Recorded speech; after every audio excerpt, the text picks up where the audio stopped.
I was in surgery, she was on live stream. The first time I watched the replay, I couldn't believe it was real. Sabrina had balanced the phone perfectly on a tray table beside my empty hospital bed, angled to catch her in soft focus. I was inside the operating room, lungs full of fluid, heart at risk of failing. She was outside, dabbing fake tears beneath her lashes and whispering to her audience, I don't know who he is anymore, he's shutting me out. The chat lit up with red hearts and sympathetic emojis. You're so strong, Sabrina. He doesn't deserve you. Pray for her. Not a single person asked where I was. Not one wondered why the man she claimed to love was never in frame. When I woke up the next day, groggy and sore, I saw the notification, Sabrina live.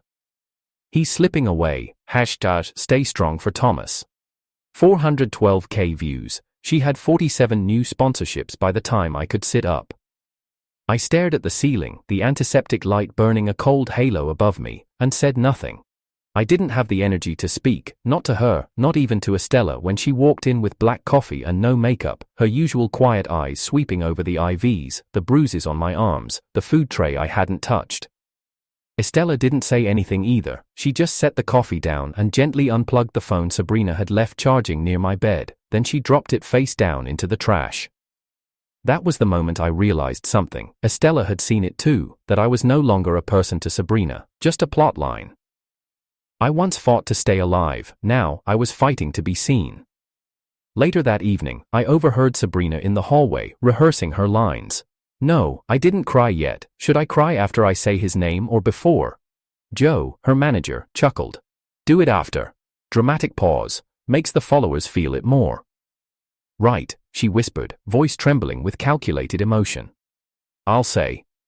He didn't even tell me about the biopsy. And then he was just gone. Pause, sniff. Too much? Nah, Joe said. That's gold. Just don't mention Estella. They don't like side characters. I closed my eyes. If I didn't, I would have screamed. When Sabrina finally walked in, her hair perfect, tears dabbed on but not smudged, she looked at me like a man on death row. You're still not eating, she said gently, almost sorrowfully, like a wife in a soap opera. The fans are so worried. I looked at her blankly. Did you call my mother? She blinked, caught off guard. What? My mother. She lives 30 minutes away. You didn't tell her I was in the ICU. I thought it would just stress her out. You posted it to 500,000 people, I said. But you didn't call my family. She hesitated, her expression stiffening for a microsecond before smoothing back into fake concern. Babe, it's just a content strategy. You don't understand how these things work. You're right, I whispered. I don't.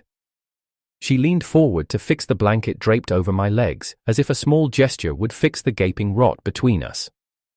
The same blanket she'd captioned the day before in a post, can't sleep without his warmth. Funny, I hadn't seen her at night in weeks. She kissed my forehead like a mother comforting a dying child. Her lips were cold. That night, I scrolled through her latest content. A TikTok of her crying under soft piano music. A reel where she sat at a window, watching fake rain, holding my jacket. A livestream QA where someone asked, "How's Thomas?" and she said, voice cracking, "Still fighting, we pray every day." I stared at the screen, then I opened my camera, started a livestream of my own, and said just one sentence to her followers. If you want a happy ending, don't ask Sabrina. The view count hit 3,000 in the first 60 seconds, her fanbase was watching, so was she, and for the first time, I let them all see the man she left behind.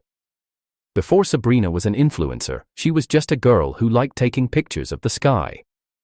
I remember the first one she ever showed me. We were 13, sitting at the back of Mr. Garnett's math class, supposed to be solving linear equations. Instead, she leaned over, shoved her cracked phone under my nose, and whispered, "Doesn't it look like a dragon?" I stared at the photo, orange clouds, sliced by dusk, curling across the horizon like breath. She grinned, her braces catching the fluorescent light. "I'm going to capture the whole sky one day," she said, "and make everyone see it like I do." That was Sabrina. Back then, she didn't know what algorithm meant, she didn't care about likes, or sponsorships, or how many people were watching, she just wanted to show the world something beautiful, and I loved her for it. I've known Sabrina since we were kids. We weren't childhood sweethearts, not at first. She was louder, faster, flashier. I was quiet, cautious. A planner. She was chaos in glitter shoelaces, the kind of girl who jumped into puddles just to feel the splash. But she always looked at me like I grounded her, like I was the one thing that wouldn't float away.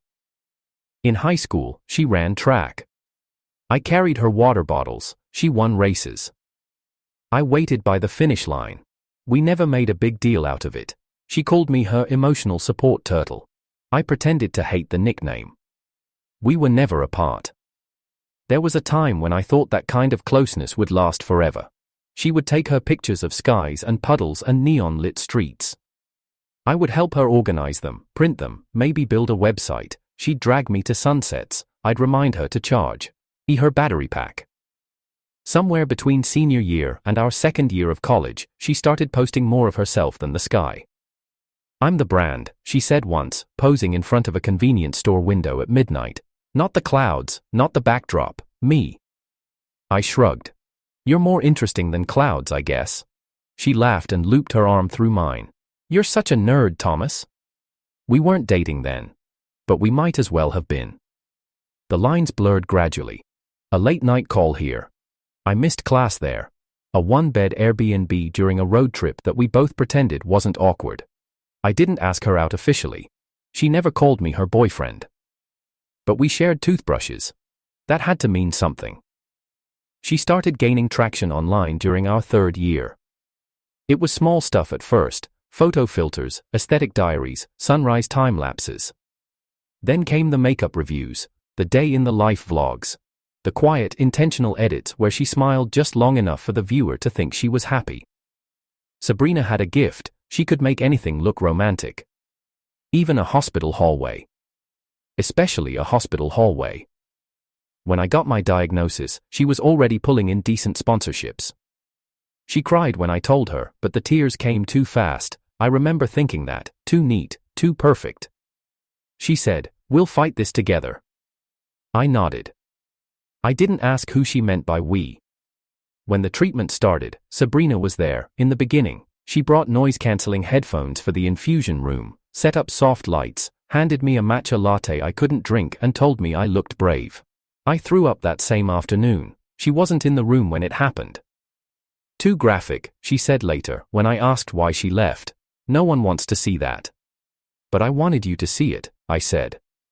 She didn't reply. That was the first time I noticed it, the difference between showing up and being present. Sabrina showed up. She always looked great doing it. But she never stayed past the part where my hands started to shake, where I couldn't talk, where I stopped being camera-friendly. Estella, on the other hand, never brought a phone. She wasn't even supposed to be there, just a mutual friend we'd met through Joe at a university photography showcase. She wasn't flashy, wore the same faded denim jacket to every event, but she came to my third round of chemo uninvited and stayed the entire 5 hours.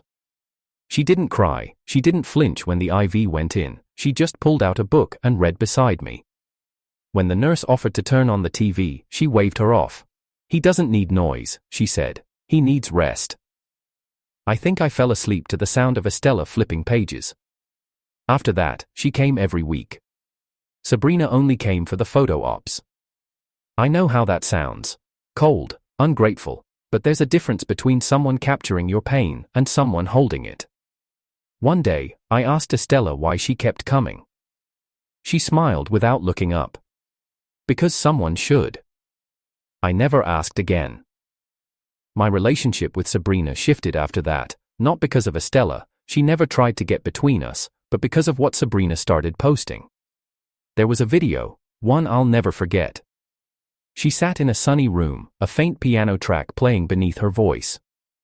"Watching someone you love slowly disappear," she whispered, eyes glossy, "is the hardest thing in the world." The caption read, "Losing him slowly is like drowning in dry air." Underneath were links to a skincare product. It had 200,000 likes by the time I saw it. That night, I asked her to take it down. She refused. "It's my story too," she said. "People relate to it. It's helping others." "It's hurting me," I said quietly. She hesitated, then I looked away. "You're not thinking straight." You're just emotional. The meds. I stopped listening. That was the night I knew we weren't the same anymore. She was in love with the idea of grief. I was drowning in the real thing. There's this moment, right between exhaustion and rage, where your body just gives up. It doesn't fight, it doesn't scream, it just goes quiet. That's where I lived during the last 2 months of chemo. In the quiet. Estella filled that silence, not with noise, but with presence. She braided my hair when I was too weak to lift my arms.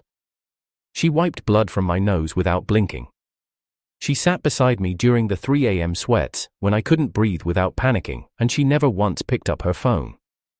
She didn't post a single photo of me, but she noticed everything, the way my hands shook, the way I sometimes cried for no reason, the way I started hiding the mirrors in my room. She never commented, just adjusted the light, pulled the blanket tighter, sat down and read. Sabrina drifted in and out like a season I was too tired to chase. She still called me her anchor online, said I gave her strength, told her followers I was the reason she kept fighting. Fighting for what? She never said. Maybe for content, maybe for relevance. When my final scan came back clear, Sabrina was the first to throw a party. Streamers, cake, Instagram Live. Estella didn't come. I told her not to. I didn't want her to see me like that, on display. Sabrina cut the cake. Her hand held mine. She leaned close to the phone and whispered, "We beat it." Her smile was perfect. Her angle was better. And the worst part, her followers believed her. They didn't see the man behind the camera, the one who had already started packing a suitcase in his mind, the one who was already leaving. That night, while Sabrina scrolled through comments, I walked out the back door. Estella was waiting in the parking lot, engine running. She didn't ask where we were going. I didn't tell her. But for the first time in months, the silence felt warm. And I realized, I didn't belong in Sabrina's world anymore. Because I wasn't a character. I was a person. And I was finally choosing to live like one. It started with a thumbnail. I was resting in my post-treatment haze, trying to focus on the slow drip of saline beside my bed, when Estella passed me her phone, face up, unlocked, hesitant. She didn't say a word, just nodded at the screen. There, frozen mid-laughter, was Sabrina, sun-kissed, mascara intact, glass of champagne raised in one hand. The title above her read, "The Price of Loving Someone Who's Dying, Storytime." Posted 2 hours ago, already over 500,000 views. My name wasn't in the title, but her viewers knew. They always knew. The moment I saw the comments, the nausea hit harder than the chemo ever had. Thomas is so lucky to have her. She's literally an angel for staying. IDK if I could stay with someone that sick TBH. She's wasting her youth caring for a dying man. I scrolled down slowly, the sting of bile rising in my throat. She's glowing more than ever. What highlighter is this? Tag your outfit pulse. Drop the link to the blanket in the back. That blanket was mine, that room was mine, that story was mine. And she had stolen it, edited, color graded, and profited off it. I turned to Estella, who sat motionless. Beside me, her hands pressed between her knees like she was restraining them. She told me she wasn't filming here anymore, I said. She lied, Estella replied, her voice as still as glass. I wanted to be furious, I wanted to scream, but there was only this cold hollowness inside me, like something sacred had been scooped out and offered to strangers on a silver tray. I watched as Sabrina replied to a comment. Yes, I try to make time for myself. Self-care is so important when you're carrying someone else's pain every day. I closed my eyes and breathed in through my nose. I could still hear the heart monitor, still feel the ache in my spine, still taste the metallic edge of hospital air. Estella stood up slowly. Want me to delete it for you? No, I whispered. I want her to know I saw it. That afternoon, I texted Sabrina a single line. Nice story time, hope your followers enjoy it. She replied instantly. It wasn't about you, you're reading into it too much, don't be dramatic. I didn't answer. She sent another. I was just expressing how hard this has been for me too. It's my journey too, Thomas. That word again, journey, as if this was some hike we took together, as if she broke a nail while I coughed up blood. 2 days passed, no apology, no deletion. Instead, Sabrina went live again. This time, she was crying. I didn't want to say this, she told her audience, but Thomas has been pushing me away. He won't talk to me. He's angry, but I'm doing my best. I just wish people understood how hard it is to love someone who can't love you back.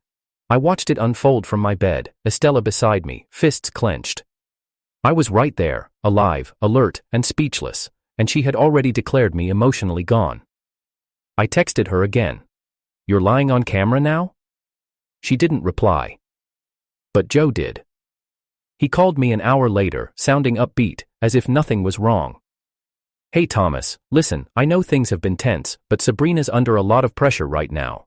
The new sponsorship is tied to this vulnerability campaign. If you could just cool off a little?" I said nothing. He kept talking. "The brand's paying big. Just try not to post anything yourself, yeah? It'll ruin the image." "I'm not an image," I said. "I'm a human being." Joe laughed, half-hearted. "Don't be like that, man. You're in this together." "We're not," I replied. "Not anymore." That night, Sabrina showed up uninvited. I was lying down, half asleep, when I heard her heels on the tile. She entered like she owned the room, camera already rolling, her voice soft and trembling. "Hey guys, just a quick update. Thomas isn't feeling well, but I'm here, and we're gonna get through this." Estella stood, blocking the frame. "Turn it off," she said. Sabrina blinked, confused. "Excuse me?" "You heard me." Estella's voice didn't rise, it didn't need to. "Put the phone away." "I'm just sharing our reality," Sabrina said, pouting slightly. "No, you're selling it." Sabrina's face twisted, offended. "Who even are you? His nurse?" Estella didn't move. "I'm the person who knows what real pain looks like, and it doesn't come with a ring light." I pushed myself up. "That's enough." Sabrina turned to me, lips trembling. "Thomas, she's making this harder than it needs to be." "No," I said. "You are." She hesitated. The tears were building now, but there was no camera to save them, not anymore. I looked her straight in the eye. "I don't want you here anymore." Her face paled. "You don't mean that." "I do." The silence after that was thicker than anything I'd felt during treatment, worse than any nausea, colder than the bone marrow chill I'd lived with for months. "You're breaking up with me?" she whispered. "You broke up with me the second you turned me into content." She didn't cry, she didn't scream, she just stood there, blinking, as if trying to remember what people were supposed to do in moments like this. Then she turned and left. No goodbye, no explanation, just a slammed door and a quiet that tasted like freedom. 2 days later, she posted a reel with the caption, "Learning to let go of toxic love. Sometimes healing means walking away." In the background was a video montage of us, me laughing, her kissing my cheek, my hospital bed behind us. The final shot was her looking out a window, alone, fragile, framed by golden light. I was tagged. Her followers rallied again. "Proud of you for choosing yourself. You deserve someone who actually loves you. He was always so cold to you." Sabrina liked every single comment. That night, I created a private account. No filters, no edits, just the raw truth. I uploaded one video. It was taken by Estella, with my consent. I was sitting upright, scars visible, voice calm but steady. I looked directly into the lens and said, "She didn't hold my hand, she held her phone." The video went viral in 20 minutes. In an hour, I had 50,000 followers. By morning, I had 2 million, and Sabrina had turned off her comments. I thought cutting Sabrina off would bring peace. Instead, it brought silence. The kind of silence that stretches too far, too long. The kind that echoes. At first, the attention distracted me, thousands of comments flooding in every hour. "You're so brave. We believe you. This is what real pain looks like." Words of support, sympathy, validation. They poured in like rain on scorched ground, but even the rain runs out. After the 4th day, I stopped checking. There's something horrifying about people turning your pain into a parade. I didn't want to be inspirational. I just wanted to be left alone. Estella stayed close. She didn't say much, just moved quietly in the background.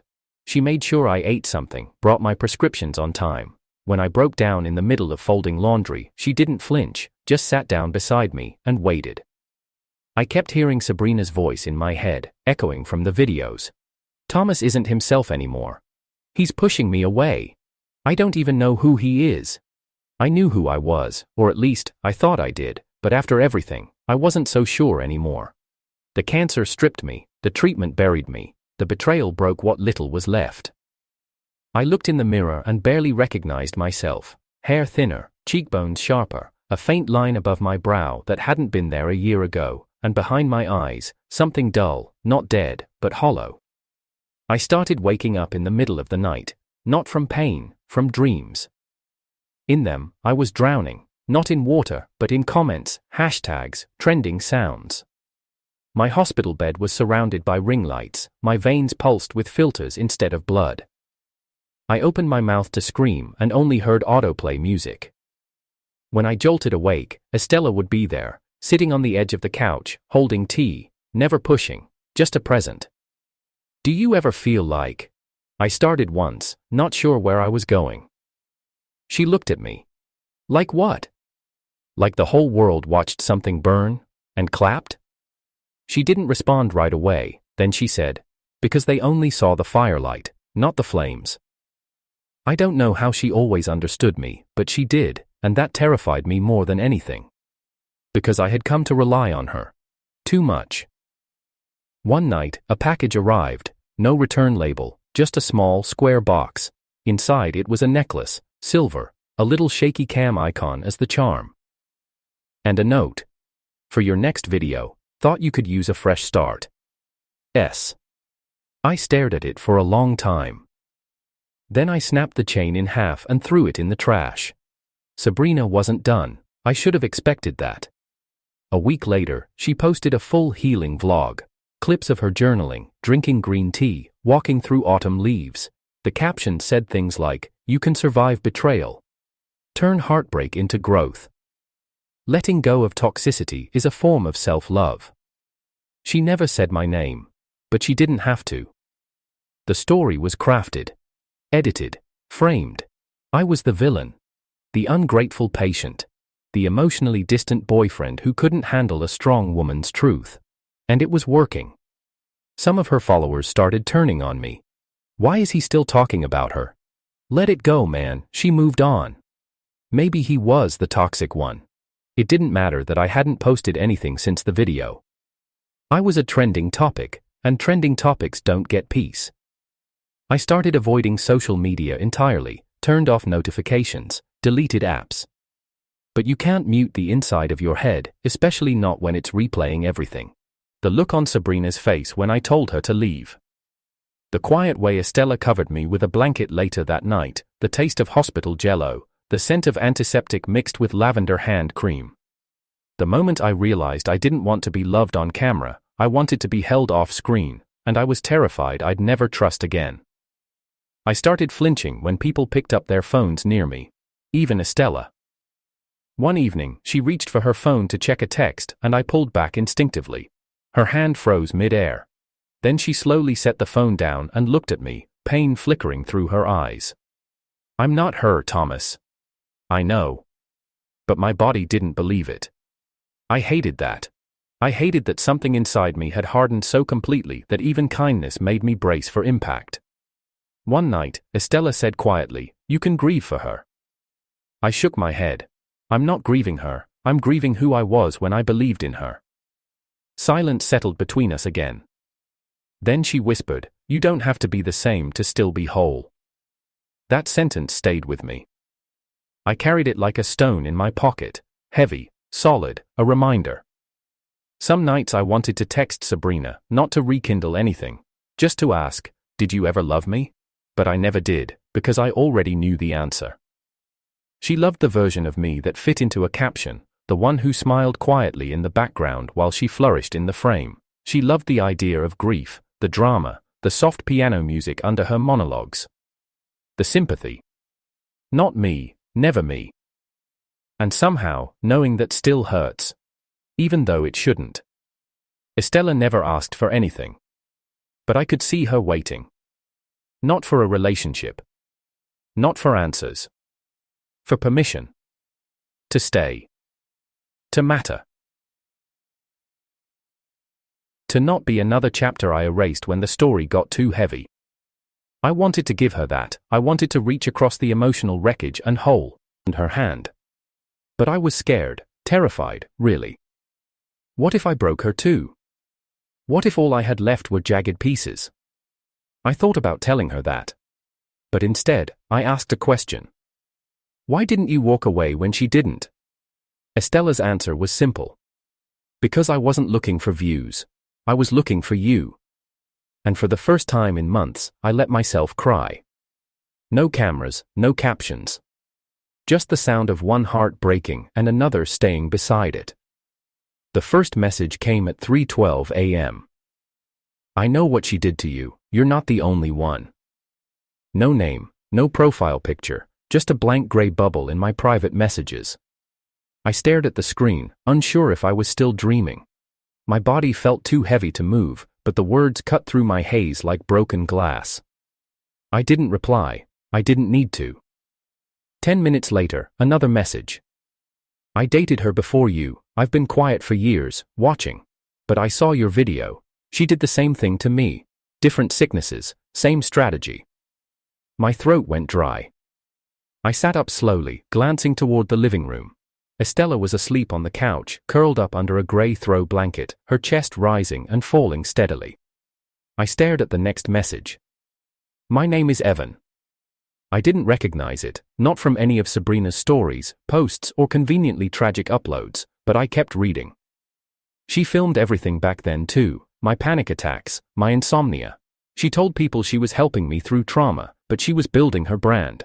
I didn't speak up because I thought no one would believe me, until you. I rubbed my temples. I didn't know if I felt validated, or just more sick. The idea that I hadn't been the first wasn't shocking, it was just disgusting. How many others had she documented like disasters? How many of us had become her stepping stones? Another message arrived. I still have the footage, she forgot to delete the shared drive. If you ever want to see who she really is, let me know. I didn't reply. But I didn't sleep either. The next morning, I watched Estella quietly set a mug of tea beside me. I thought about telling her, but some twisted part of me wanted to protect her from it all, from how much worse the truth could get. I waited until she went to run errands, then I messaged Evan back. Send me the link. 10 minutes later, a folder appeared in my inbox. Sabrina Raw, 2017. I clicked. There were over 30 video files. Most were poorly lit, handheld, but the titles were clear. Evan cries again after another panic attack. He's ruining our weekend. Why can't he just be normal? My hands shook as I clicked the first one. Sabrina's voice was unmistakable, cheerful, cold, filtered through a lens of manufactured sympathy. Hey everyone, just checking in. Evan's not doing great today. I think he's spiraling again. I don't know how to help him anymore. The camera panned to a young man, mid-20s, curled up in a ball on a hotel room bed. He looked exhausted, pale, silent. She zoomed in on his back as it shook, then she smiled for the camera. I watched 6 videos before I had to shut it down. This wasn't just about me anymore, it never had been. She had made a career out of trauma. She turned people's most fragile moments into engagement, and no one had ever stopped her. I paced the apartment, my pulse was racing, I needed air, or time, or both. Sabrina had used Evan, then me, and who knew how many more, and I had helped her do it. I held the ring light, I fixed the mic. I'd believed her when she said she was just telling her story. My phone buzzed again. This time, it wasn't Evan, it was Joe. I'd like to talk, privately. There are things you don't know. I stared at the screen. What could post? Sibley be left? I didn't reply. But an hour later, my doorbell rang. Estella was still out. I opened the door to find Joe standing there, phone in hand, sunglasses shoved into the neck of his shirt. He looked thinner, older, regretful. I'm not here to defend her, he said before I could speak. I'm here to warn you. You're late, I replied. Damage done. She's planning something, he said quickly. And this time, it's big. She's been talking to a new platform, one that specializes in healing journeys. Big money, she wants to do a documentary series. My jaw clenched. Let me guess, episode 1, he cut me off. She has a video of you, Joe added, lowering his voice. Stuff from before your diagnosis, from college, from trips, things you probably forgot about. She's framing it like you were emotionally abusive, that the illness was her breaking point. My breath left my lungs like a punch. He continued, she's going to spin it. You leaving her, she's painting it as abandonment, she's even writing a book proposal. I stared at him. Why are you telling me this? Joe sighed. Because I watched her do it to Evan. I thought she changed, I was wrong, and because I'm not about to watch her burn someone else for the sake of a brand. I didn't thank him. I didn't invite him in. I just closed the door. The air inside felt thinner now. Estella came home 20 minutes later, grocery bags in hand, a soft smile on her face. And I realized I had to make a choice. Either let Sabrina rewrite history, again, or stop her myself. I didn't sleep the night Joe came to my door. Not because I was afraid, fear had long since dulled into something colder, but because I was planning. I lay in the dark, breathing slow, replaying every moment I'd let Sabrina twist my pain into her performance. Every clip, every caption, every time I had swallowed my voice just to avoid the backlash. No more. By sunrise, I knew exactly what I had to do. I called Evan first. I want to show them, I said. He didn't ask who I meant, he just said, okay. We spent 3 days compiling the footage, mine, his, some screen recordings from Reddit threads where ex-fans had started comparing timelines. Estella helped without asking why, her presence steady, her focus exact. When I looked at her typing at 3 a.m., cross-checking posts with timestamps and voice overlays, I realized she believed in me more than I ever had. On the 4th day, I filmed the video. No filter, no transitions, just me, sitting at a desk, plain shirt, unshaved, eyes steady. I hit a record. My name is Thomas. Some of you know me as the guy who survived cancer. Some of you know me as the guy who walked away from Sabrina, and some of you have no idea who I am. That's okay, but you're going to know the truth. I paused, letting the silence breathe. I never wanted to be content, I never wanted to be a story, but someone decided that my pain was profitable. So here we are. I went on to explain everything, how we met, how the relationship slowly shifted, how the videos started, how I thought it was love, not realizing I had become a backdrop. I didn't cry, I didn't yell, I just told the truth. Then I played the videos, raw footage, unedited clips of her rehearsing sympathy in a mirror, giggling between takes, mocking a therapist's voicemail. Then came Evan's side. Then the messages.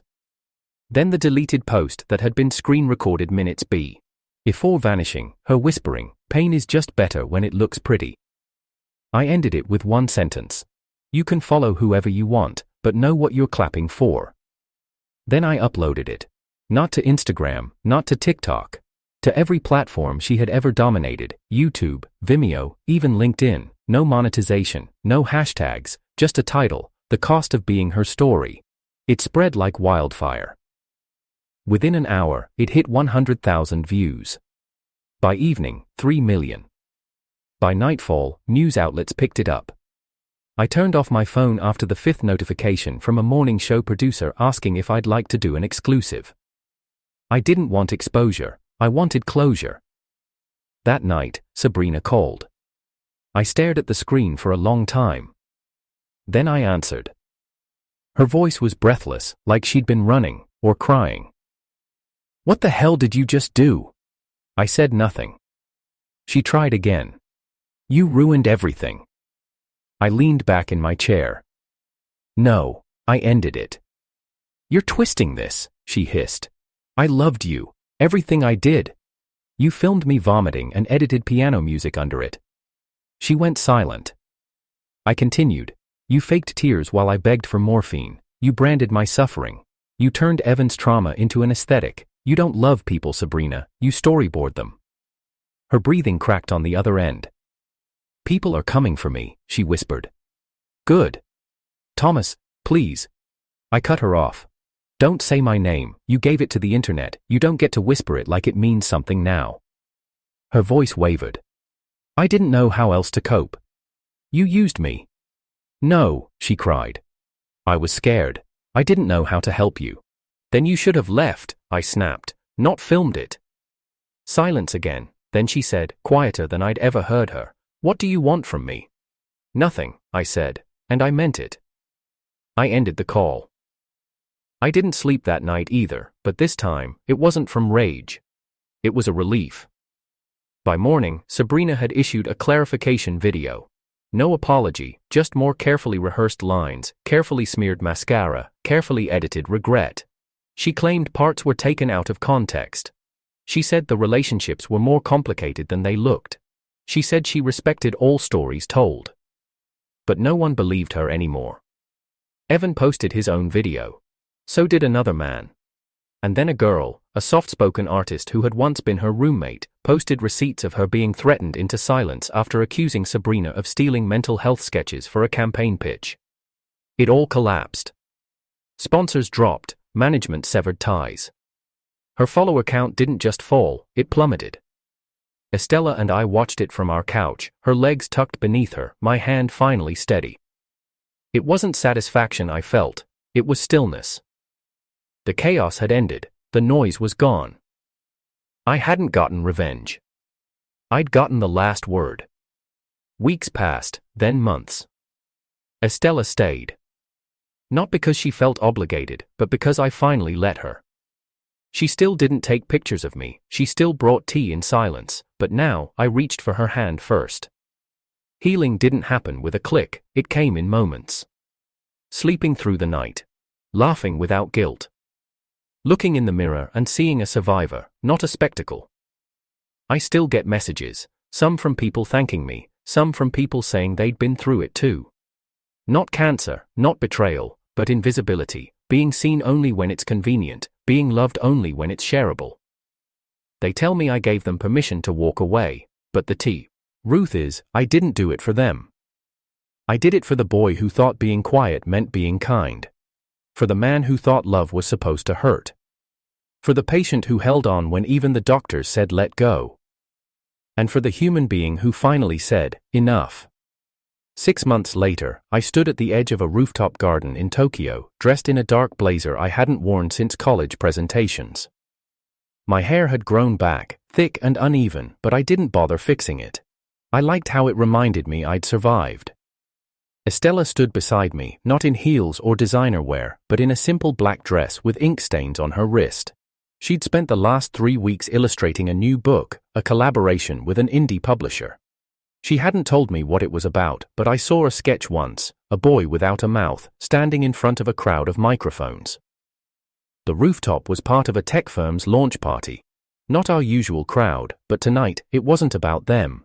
Tonight was about the final piece. We had timed it perfectly. While the crowd inside drank champagne and talked NFTs, my phone buzzed once. It was Evan. Live. I looked at Estella. She gave a tiny nod. Then I turned to face the glowing skyline and tapped the screen. Across every major platform, Sabrina's private emails, phone recordings, and unreleased drafts were going public. Every NDA she tried to bury the truth with, every fake sponsorship letter she'd written to gain sympathy, every whispered threat to creators who had stepped forward, all of it. Released in one unbroken stream. A leak from an anonymous internal source. But we knew the truth. Joe had cracked first. The guilt had eaten him alive. I should have stopped her after Evan, he'd told us weeks earlier, but we made too much money, and I told myself you were okay with it. Now he was making it right. The videos played like a digital obituary of her career, each frame a nail in the coffin she built herself. Her sob stories, her healing phases, the rehearsed breakdowns where she wept on cue before muttering, "Wait, I need better lighting," before trying again. But what sealed it wasn't the clips, it was the spreadsheet. Joe had documented every deal, every payout, every time she profited off someone else's trauma, including mine, and she had signed every line. Fraud, tax evasion, malicious manipulation of medical narratives. What she thought was a brand turned out to be a blueprint for her own self-destruction. And we didn't say a word. We let her fans decide. The comments rolled in like a flood. I defended you. You weaponized real suffering. You're done. You're not a victim, you're the villain. For once, Sabrina didn't reply. For once, she couldn't. By midnight, her accounts were locked. By morning, her name was trending under 4 separate hashtags, all of them unforgiving. We never showed our faces, we never claimed the leak, we didn't need to. Sabrina had already filmed everything herself. And that was the real revenge, letting her be undone by her own obsession with being seen. That same night, Estella and I sat beneath a flickering lantern at a ramen stand in Shibuya. It was snowing lightly, just enough to paint the world in quiet. She sipped from a paper cup and asked, "Do you feel better?" I stared at the steam rising from my bowl. I feel nothing. Which might be the best I've felt in years. Estella didn't say I deserved to. She didn't remind me that I'd won. She just let the silence settle naturally between us. Because the truth is, revenge doesn't come with a trumpet, it comes quietly, slowly, like healing, like breathing without help, like waking up and realizing no one's watching you sleep. I checked my phone once more, a single notification. Sabrina official, this account has been disabled due to multiple violations. I set the phone down, I didn't save the screenshot. She would have. The next week, Evan called me from a beach in Greece. "You realize you're a legend now, right?" "I don't want to be a legend." "Too late." He laughed, genuinely this time. "I bought a dog," he said. "Named her Karma." I smiled. "That's fitting." He paused. "I think I'm okay now, not perfect, but not bleeding." Same. After we hung up, I sat at my desk and opened the last letter I'd been too afraid to read. A handwritten note from Sabrina's mother. "Thomas, I don't expect you to forgive my daughter, but I hope you know, her father and I always saw you. You were never just background. I'm sorry we stayed silent for so long. I hope you find real peace. Miriam." I folded the note and tucked it into the drawer, not for remembering, for letting go. The press tried to chase me after that, interviews, documentaries, book deals. I refused them all. I didn't want my pain monetized, not again. I wanted to live it privately, authentically. The way she was never allowed. Years later, Estella and I opened a small studio in Lisbon. We painted, we wrote, we told stories, but never at the cost of someone's silence. We called it, Off Camera. No followers, no fame, just stories that didn't require a filter. Sometimes people recognize me, they say, "You're the guy who exposed Sabrina, right?" And I smile. "No," I say. "I'm the guy who survived her." Because in the end, that was the greatest closure of all. Not that I exposed her, not that I beat her, not that I made the world see, but I walked away whole, and left her with nothing to film.